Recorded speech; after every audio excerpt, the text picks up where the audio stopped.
বন্ধুরা, আপনারা বুঝতে পারছেন প্রেসার কুকারের ভিতরে মুড়ি। তো ভাবছেন এত সুন্দর মুড়ি কি করে হলো, তো কি করে সম্ভব প্রেসার কুকারে একেবারে এত সুন্দর মুড়ি ভাজা, একদম দেখতে দোকানের মতো লাগছে। তো আসুন কি করে প্রেসার কুকারে এত সুন্দর মুড়ি ভেজেছি সেটাই দেখাবো। তার জন্য এখানে আমি নিয়েছি 1 কাপ চাল, রান্নার চাল। যে কোনো আপনারা যে রান্নার চাল করেন যে কোনো চাল নিতে পারেন, অসুবিধা নেই। দিয়ে দিচ্ছি একটু লবণ, দিয়ে দিচ্ছি একটু জল। তো এটা আমি খুব ভালো করে মিশিয়ে নেব, লবণ আর জলটা।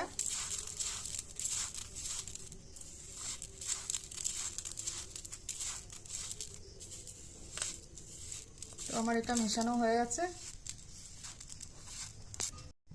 তো এখানে আমি একটা কড়াই বসিয়েছি। এই চালটা প্রথমে একটু ভাজা করে নেওয়ার জন্য, ডাইরেক্ট তো মুড়ি হয় না। তো এখানে আমি যে লবণ আর জল দিয়ে মেখেছিলাম এটা কিন্তু অনেকটাই ঝরঝরে হয়ে গেছে। এই পর্যায়ে আমি কড়াইতে দিয়ে দিচ্ছি এটা। কড়াইতে দিয়ে কিন্তু আমি কিছুক্ষণ নাড়াচাড়া করে নেব। মুড়িটা একদম মানে ভাজার পর্যায়ে। তো এখন কিন্তু আমি গ্যাসটা একদম লো ফ্লেমে দিয়ে দিয়েছি। এটা মানে একেবারে মুচমুচি করে নিতে হবে, মুড়ি হবে না কিন্তু লালচে কালারে করতে হবে। তো এটা অনেকটাই টাইম লাগে, একটু সময় নিয়েই করতে হবে। তো এই চালগুলো কিন্তু একভাবেই নাড়তে হবে, নাড়া বন্ধ করে দিলে তাহলে তলায় লেগে যাবে। যার জন্য আমি একভাবেই নাড়ছি, যতক্ষণ না একটু লালচে হবে ততক্ষণ আমি নাড়তে থাকবো। তো দেখুন বন্ধুরা, এই চালগুলো একটু লালচে হয়ে গেছে আর সাদা সাদা হয়ে গেছে। তো এটা এই পর্যায়ে আমি নামিয়ে নেব, কারণ আমরা কিন্তু কি জানি যে মুড়ি ভাজতে গেলে এরকম ভাবেই চালটা বানিয়ে নিতে হয়। তো এটা আমি নামিয়ে নিচ্ছি। তো এবার আমি প্রেসার কুকারটা বসিয়ে দিয়েছি আর গ্যাসটা একেবারে হাই হিটে দিয়েছি। যেহেতু আমি এখানে প্লেটে নিয়েছি একটু লবণ, এই লবণটা প্রেসার কুকারের ভিতরে দিয়ে দিলাম। এই লবণটা আমি কিছুক্ষণ নাড়াচাড়া করব, একদম গরম করে নেব। লবণটা যেহেতু গরম হয়ে গেছে, তো আমি একদম চারিদিকে খেলিয়ে এইভাবে দেব যেন চালগুলোর উপরে দিতে পারি। এবার আমি চালগুলো দিয়ে দিচ্ছি।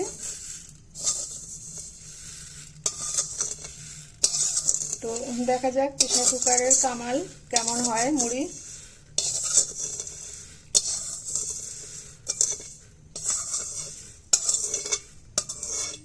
তো চালগুলো আমি লবণের উপর এইভাবে বিছিয়ে দেব।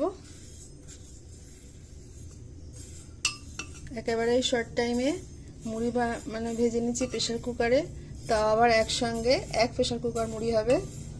আমি ঢাকনাটা দিয়ে দিচ্ছি। ঢাকনাটা দিয়ে আমি 1 মিনিট রেখে দেব। যেহেতু কোনো জল নেই তাই কোনো সিটি পড়বে না, ঠিক 1 মিনিট পরে আমি এটা খুলবো। তো 1 মিনিট আমি প্রেসার কুকারটা বন্ধ করে রেখেছি, পুরোপুরি সিটি পড়েনি, কিন্তু কি হয়তো হয়নি জল নেই বলে। তো মানে 1 মিনিটের ভিতরে সিটি পড়লে পড়ে যেত, একটুখানি হাওয়া বেরিয়ে গেছে। তো আমি আরো 5 মিনিট রেস্টে রাখবো, তারপর খুলবো। তো আমি ঠান্ডা হতে দিয়েছিলাম 5 মিনিট। তো আমি চলে এসেছি এটা খোলার জন্য প্রেসার কুকারের ঢাকনাটা।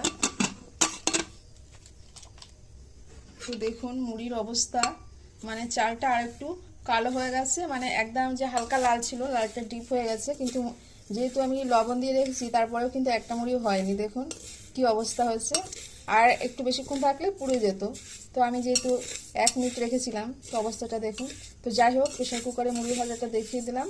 আসলে প্রেসার কুকারে মুড়ি ভাজা যায় না, তো এগুলো আমি আর ফেলবো না। আসুন আমি কড়াইতে দিয়ে চেষ্টা করে দেখি।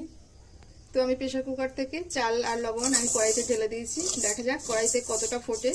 যেহেতু আমি এগুলো ফেলে দিয়ে নষ্ট করব না, এগুলো যদি কোনো রকম চাল ভাজা হয় তাহলে আবার পেঁয়াজ লঙ্কা দিয়ে আমি খেতে পারবো।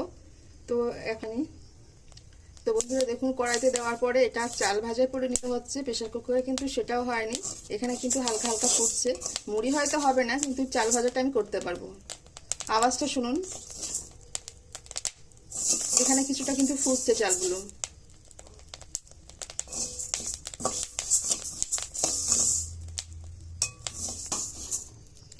তো দেখুন কিছুটা চাল ফুটেছে, আর যেগুলো পুড়ে গেছিলো প্রেসার কুকারে সেগুলো কিন্তু আর ফুটছে না, তাই আমার চাল ভাজাটাও হলো না। তো কড়াইতে যদি প্রথমে আমি চেষ্টা করতাম তাহলে কিন্তু চাল ভাজাটা হতো, মুড়ি না হলেও, তাহলে আমার চালগুলো নষ্ট হতো না।